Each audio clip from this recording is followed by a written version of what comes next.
महाराष्ट्राचे उपमुख्यमंत्री अजित पवार यांचा विमान अपघातामध्ये मृत्यू झाला। त्यांच्या जाण्यानं संपूर्ण देशामध्ये हळहळ व्यक्त केली जाते। विमानामध्ये तांत्रिक बिघाड झाल्यामुळे बारामतीच्या रनवेजवळ हे विमान कोसळलं आणि अजित पवार यांच्यासह 6 जणांचा या अपघातामध्ये दुर्दैवी मृत्यू झालाय। अजित पवारांच्या मृत्यूनं महाराष्ट्रात दुःखाचा डोंगर कोसळलाय।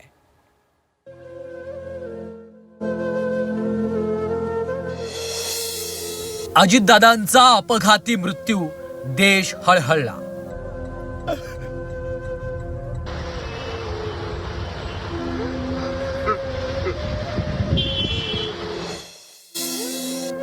महाराष्ट्राच्या राजकारणातला दादा हरपला।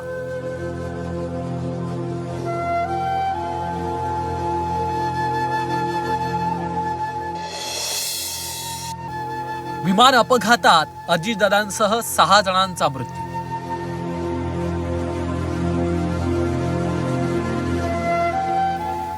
महाराष्ट्राच्या राजकारणातला दादा माणूस, जनतेशी नाळ असलेला राजकारणी, महाराष्ट्राच्या जनतेचा हक्काचा माणूस आज त्यांना सोडून गेला। राज्याचे उपमुख्यमंत्री अजित पवारांचा बारामतीत विमान दुर्घटनेत मृत्यू झाला आणि संपूर्ण देश हळहळला। अजित पवार आज मुंबईवरून जिल्हा परिषद निवडणुकीच्या प्रचार सभांसाठी बारामतीला निघाले होते। दरम्यान विमानामध्ये तांत्रिक बिघाड झाल्यामुळे बारामतीत विमान लँड करताना कोसळलं आणि या अपघातात अजित पवारांसह एकूण 6 जणांचा मृत्यू झाला। विमान अपघातामध्ये अजित पवार, त्यांचा bodyguard Vidip Jadhav, captain Sumit Kapoor, captain Bhavi Pathak आणि एअर होस्टेस पिंकी माळी यांचा मृत्यू झालाय। टेक ऑफ नंतर विमानामध्ये तांत्रिक बिघाड झाल्याचं पायलटच्या लक्षात आलं। त्यानंतर त्यांनी यशस्वीरित्या विमान लँड करण्याचा प्रयत्न केला, मात्र हा प्रयत्न अयशस्वी ठरला आणि 400 ते 500 फुटांवरनं विमान खाली कोसळलं। सकाळी 8:10 विमानानं मुंबईवरून बारामतीसाठी टेक ऑफ केलं। सकाळी 8:18 पहिल्यांदा पायलटनं बारामती एअर ट्रॅफिक कंट्रोलशी संपर्क केला। 30 नॉटिकल माईल अंतरावर असताना पुणे एअर ट्रॅफिक कंट्रोलनं विमान उतरवण्यास परवानगी दिली। पायलटच्या निर्णयानुसार व्हीएमसी मध्ये उतरण्याचा सल्ला देण्यात आला। त्यानंतर विमान लँड करण्याचा पहिला प्रयत्न झाला। रनवे 11 दिसत नसल्यानं पुन्हा विमान माघारी वळवलं। दुसऱ्या प्रयत्नात देखील रनवे दिसत नसल्याचं पायलटनं कळवलं। काही क्षणानंतर रनवे दिसत असल्याची माहिती पायलटनं दिली। त्यानंतर विमान उतरवण्याचा प्रयत्न झाला। 8:43 रनवे 11 वर लँडिंग क्लिअरन्स देण्यात आला, मात्र पायलटकडनं रीड बॅग मिळाला नाही।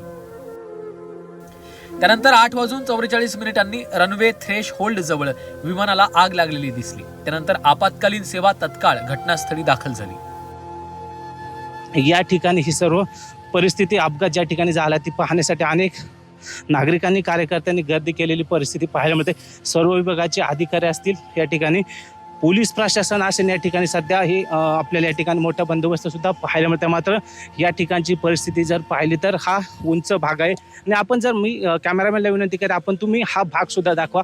हे धावपट्टीचा परिसर आहे आणि या ठिकाणी ह्या धावपट्टीवरती हे विमान लँड होणार होतं, मात्र काही फूट लँड होण्याआधीच हे विमान खरं तर कुठेतरी क्रॅश झाला आणि त्यामध्ये हा अपघात झाला आणि यामध्ये अजितदादांसह 6 जणांचा या अपघातात मृत्यू झालेला आहे। आणि कुठेतरी आता सर्वसामान्य खरं तर जे कार्यकर्ते आहेत, नागरिक आहेत, ते शोक सागरात बुडालेले आहेत। सध्या या ठिकाणी विमान जे काही अपघात झाले त्या अजूनही आग त्या ठिकाणी आपल्याला पेटलेली पाहायला मिळते, विझवण्यासाठी काम करत आहे। मात्र सध्या अजितदादांच्या जाण्याने एक मोठी पोकळी राज्याच्या राजकारणात निर्माण झालेली परिस्थिती सध्या पाहायला मिळत आहे।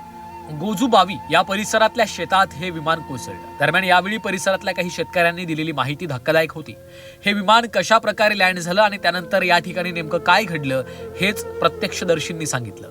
पहिल्यांदा ते आलेलं विमान आणि पहिल्यांदा असं वरून गेलतं, तेव्हा ते चांगलं होतं। नंतर आम्ही घराच्या बाहेरच होतो, आम्ही गुरांना खायलाही टाकलं आणि घरानंतर आलो तर आम्ही बाहेर होतो आणि ते विमान गेलेलं असं खालून आलेलं आणि खालून असं ते खालून आलं आणि ते बरोबर वरती जायचं, ते असं खाली त्याला अटॅच झालं। ते बरोबर म्हणजे 8:45 तेव्हा वाजलेल्या आणि त्याचा म्हणजे आम्ही पाहिलं, पण एवढा मोठा त्याचा असा स्फोट झाला ना, ते आमच्या घरापर्यंत आला, असं ते फिरलं आणि खालीच क्रॅक झालं। ते धावपट्टीवर गेलंच नाही, तसं असं जागेवर त्याचा स्फोट झाला। आम्ही एवढं घाबरलो तरी पण म्हणजे ते आले वरून पोलीस ही, मग आम्ही गेलो 15 मिनिटं तरी त्यांना लागली. 15 मिनिटं थांबले.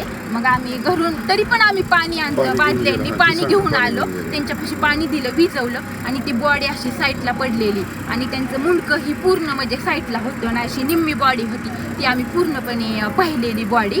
आणि नंतर ते म्हणले कापड वगैरे, मग आम्ही ब्लँकेट ही सगळं गुंडाळायला दिली आणि तसं झाल्यानंतर 15-20 मिनिटांनी मग ते गाडी आली आणि ते बॉडी अशी गुंडवून नेली. अजित पवारांच्या रूपानं महाराष्ट्राला एक हरहुन्नरी नेता मिळाला होता. जनतेच्या प्रश्नांची जाण अजित पवारांना होती. त्यांची कामं करण्याची पद्धत, जागेवर प्रश्न सोडवण्याची धमक त्यांच्यामध्ये होती. म्हणूनच ते जनता, कार्यकर्ते आणि पदाधिकाऱ्यांच्या अगदी जवळचे होते. मात्र त्यांच्या मृत्यूनंतर कार्यकर्ते, पदाधिकाऱ्यांच्या डोळ्यातही पाणी पाहायला मिळतंय. आमचे दादाच आमच्यासाठी सगळं काय होतं, तेच गेलं तर काहीच नाही, आमचं अस्तित्व संपलं. एका हाकेला धावून येणारे ते आमचे दादा आहेत. प्रत्येक वेळा, प्रत्येक शब्दाला आमची लाडकी बहीण बोलायची. आता सुद्धा राखी बांधून गेले.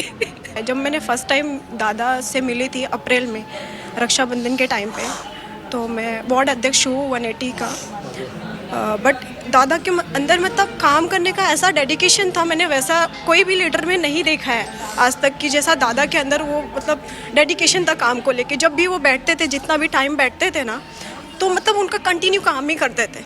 वो कभी मतलब वो जात धर्म देख के काम नहीं किया उन्होंने. अजित पवारांची कामाची भुरळ जनतेलाच नव्हे तर त्यांच्यासोबत काम करणाऱ्या नेत्यांना देखील होती. जागेवरच निर्णय घेण्याची धमक अजित पवारांमध्ये होती. त्यामुळं त्यांच्या कामाची शैली सर्वांनाच आवडायची. मुद्दा कोणताही असो त्यावर अजित पवार परखड मत मांडायचे. त्यामुळंच अजितदादा इतर राजकीय नेत्यांपेक्षा वेगळे होते. पण मला असं वाटतं की कधीही भरून न निघणारं अशा प्रकारचे नुकसान आहे.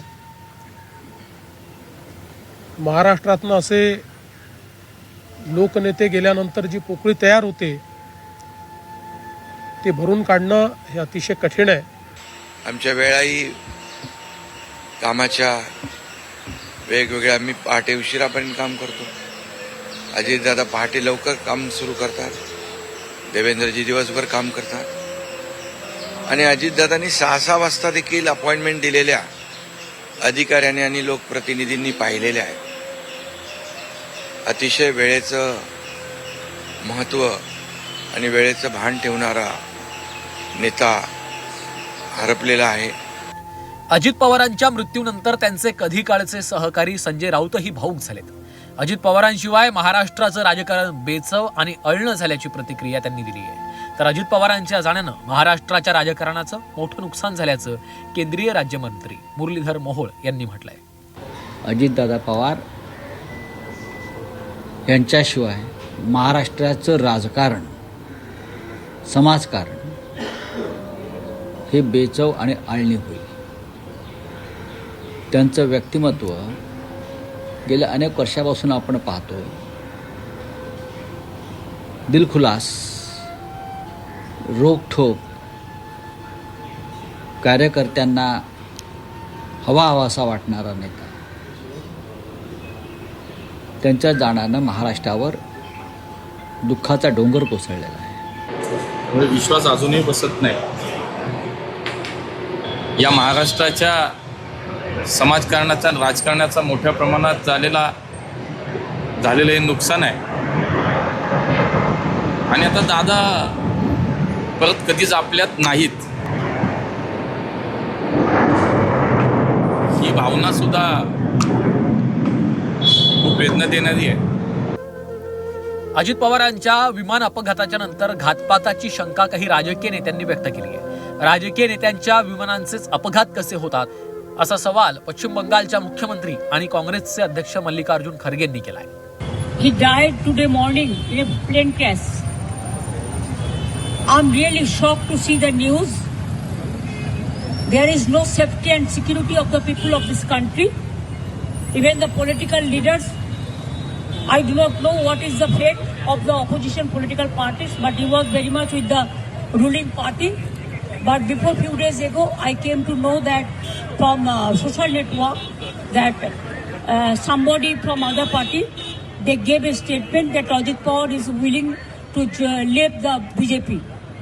And now what happened today, I need proper investigation under the supervision of Supreme Court. सभी लीडर्स बोलिए या अर्जेंट काम के लिए सभी लोग जाते हैं और इवन दूसरे कॉर्पोरेट वाले भी जाते हैं जी। लेकिन ऐसा हर जगह होना, एक तरफ तो बड़े बड़े जहाज भी, अहमदाबाद के भी बहुत बड़ा एक्सीडेंट, ये तो जो प्लेन था छोटा प्लेन, वहाँ पर ऐसा हुआ क्यों, इसकी जांच तो होना ही चाहिए। ठीक आहे, will also demand. Thank you. Ajit पवारांनी कमी वयातच त्यांच्या राजकीय प्रवासाला सुरुवात केली होती. अजित पवारांचा जन्म 22 जुलै 1959चा देवळाली तालुका राहुरी अहिल्यानगर इथला. त्यांचं मूळ गाव बारामतीमधील काटेवाडी. सहकारी संस्थांमधनं सामाजिक राजकीय कार्याला त्यांनी सुरुवात केली. 1982ला सहकारी साखर कारखान्याचे संचालक झाले. 1991ला सहकारी बँकेचे अध्यक्ष, 16 वर्ष सहकारी बँकेचे अध्यक्ष होते. 1991ला पहिल्यांदा बारामतीमधून लोकसभेवर निवडून गेले. 1991लाच बारामती विधानसभेच्या मतदारसंघाचं प्रतिनिधित्व केलं. त्यानंतर 1995, 99, 2004, 2009, 2014, 2019, 2024 सलग 7 वेळा ते आमदार झाले. ऑक्टोबर 1999 ते डिसेंबर 2003 मध्ये त्यांनी जलसिंचन खातं सांभाळलं. डिसेंबर 2003 ते ऑक्टोबर 2004 ग्रामविकास खात्याचा अतिरिक्त कार्यभार होता. अजित पवार हे सर्वाधिक वेळा राज्याचे उपमुख्यमंत्री राहिले. 2019ला देवेंद्र फडणवीसांच्या सोबत उपमुख्यमंत्री म्हणून शपथ घेतली. 2022-23ला महाराष्ट्र विधानसभेत विरोधी पक्षनेते राहिले. 2023ला काका शरद पवार यांची साथ सोडून शिंदेंच्या मंत्रिमंडळात गेले. 2023लाच उपमुख्यमंत्री पदाची शपथ घेतली आणि 2023ला महाराष्ट्राच्या उपमुख्यमंत्रीपदी विराजमान झाले. अजित पवारांची पोकळी महाराष्ट्राच्या राजकारणात भरून निघणं अशक्य. त्यांच्यासारखा स्पष्ट वक्त, रोखठोक नेता महाराष्ट्रात पुन्हा होणे नाही. आज महाराष्ट्राच्या जनतेनं त्यांच्या हक्काचा नेता गमावलाय. त्यामुळं दादांच्या जाण्यानं आज महाराष्ट्राच्या प्रत्येक सर्वसामान्य माणसाच्या डोळ्यात पाणी आहे. ब्युरो रिपोर्ट, झी 24 तास.